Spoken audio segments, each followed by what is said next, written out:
Kabupaten Toraja Utara dan seluruh rakyat Toraja Utara.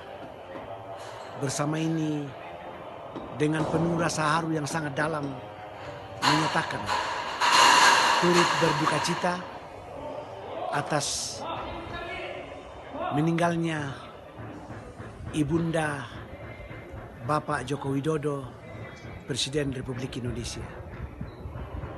Kami memiliki kenangan yang sangat indah dengan Ibu ketika beliau berkunjung ke Toraja Utara, menyaksikan pemandangan di negeri di atas awan.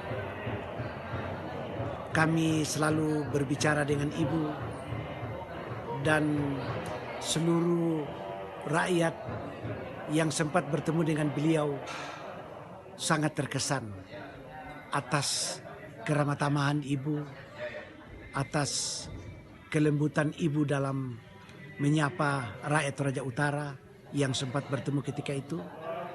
Dan karena itu kami semua merasa kehilangan.